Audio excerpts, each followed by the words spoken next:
नमस्कार, national media news में आप सभी का स्वागत है। चलिए नजर डालते हैं आज की ताजा खबर पर। एनीमिक है, मतलब ब्लड की कमी है, बच्चों में कमज़ोर ज़्यादा है, आंखें कमज़ोर हैं बच्चों की।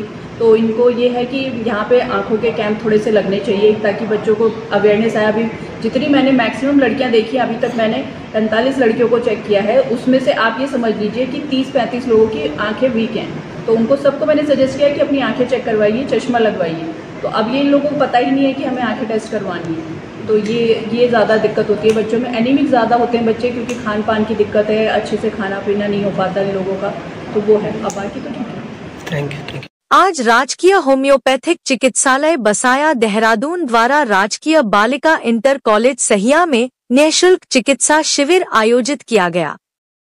प्रभारी चिकित्साधिकारी डा आभा शर्मा द्वारा छात्राओं तथा अध्यापिकाओं का स्वास्थ्य परीक्षण किया गया।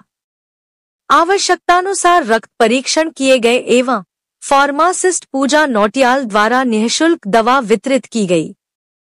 प्रभारी चिकित्साधिकारी द्वारा छात्राओं को किशोरावस्था में होने वाले शारीरिक बदलावों के बारे में जागरूक किया तथा होम्योपैथिक चिकित्सा पद्धति के बारे में भी जागरूक किया गया। इस अवसर पर योग अनुदेशक विजय पाल भंडारी द्वारा योग को अपनी जीवन शैली में अपनाने के लिए प्रेरित किया गया। शिविर में 64 छात्राओं के साथ ही शिक्षिकाओं ने भी परामर्श लेकर दवाइयां ली। इस मौके पर विद्यालय की प्रभारी प्रधानाचार्य कुमारी कनक लत्ता, पारुल, सारिका सिंह, आभा थपलियाल, कविता नेगी, सरिता भट्ट, रंजना चौहान सहित कई शिक्षिकाएं मौजूद थी। हमारा होम्योपैथिक वेलनेस सेंटर बसाया की तरफ से ये कैंप है और ये हमारा निःशुल्क कैंप है। इसमें हम बच्चों की जनरल जो चेकअप होता है, जनरल बॉडी चेकअप, वो कर रहे हैं और उनको कोई भी प्रॉब्लम है उनको दवाई दे रहे हैं और भविष्य में ट्रीटमेंट के लिए उनको किसी होम्योपैथिक वेलनेस सेंटर पे या होम्योपैथिक डिस्पेंसरी में बोल रहे हैं कि आगे से वो चाहे वो हमारे बसाया होम्योपैथिक वेलनेस सेंटर से लें, चाहे कहीं से भी लें, पर होम्योपैथी को ज़्यादा से ज़्यादा अपनाएं। इसलिए होम्योपैथी का प्रचार प्रसार भी किया है। मैम, जिस तरीके से आज लोग एलोपैथिक की तरफ ज़्यादा दौड़ते हैं, आयुर्वेद या होम्योपैथिक पे ज़्यादा विश्वास नहीं है, तो इस पे क्या संदेश देना चाहिए? वो एक्चुअली क्या है, लोगों को आजकल चाहिए जल्दी आराम और वो सोचते हैं कि ये होम्योपैथी से जल्दी आराम नहीं होता है। ये गलत मतलब भ्रांति फैली हुई है लोगों में। अगर होम्योपैथी के पास पेशेंट जल्दी आता है, फर्स्ट स्टेज पे आता है, तो होम्योपैथी से तुरंत रिलीफ भी मिल जाता है।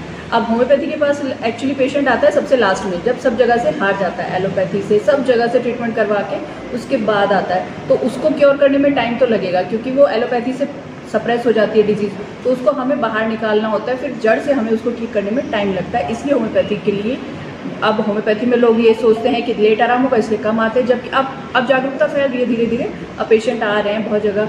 थोड़ा गांव में थोड़ा जागरूकता नहीं है, पर शहरों में तो हो गई है। अब गांव में हम लोग इसीलिए कैंप लगा रहे हैं ताकि जागरूकता फैले। मैम, क्या कर्क रोग का होम्योपैथी इसमें बच्चों की हेल्थ चेकअप से संबंधित है। बच्चों को कुछ दवाइयाँ भी वितरण करी जा रही हैं और इसमें हमारे खंड शिक्षा अधिकारी के आदेश से हम ये कार्यक्रम का आयोजन हमारे यहाँ हो रहा है। हम इन सब पूरी टीम को धन्यवाद देना चाहेंगे जिन्होंने हमारे छात्राओं के लिए निःशुल्क दवाइयों का वितरण किया है और इनका हेल्थ चेकअप। मैम, जैसे ये कैंप लगा है, इस तरीके के कैंप आगे भी लगने चाहिए बालिकाओं के स्वास्थ्य को देखते हुए? बिल्कुल लगने चाहिए और हमारे लगते भी हैं। स्वास्थ्य विभाग की तरफ से, विभाग की शिक्षा विभाग की तरफ से ऑथेंटिक लेटर के थ्रू हम लोगों को गाइड किया जाता है। शिक्षिकाओं का भी प्रशिक्षण होता है जिसमें, और इन सब चीज़ों के लिए बच्चों के हेल्थ तो बहुत, और हमारे यहाँ पे काउंसलिंग वैसे भी होती रहती है, हम अपने स्तर से भी करते हैं और जो स्वास्थ्य विभाग वाले आते हैं, बाहर से कोई टीम आती है तो वो भी बच्चों को स्वास्थ्य से संबंधित जानकारी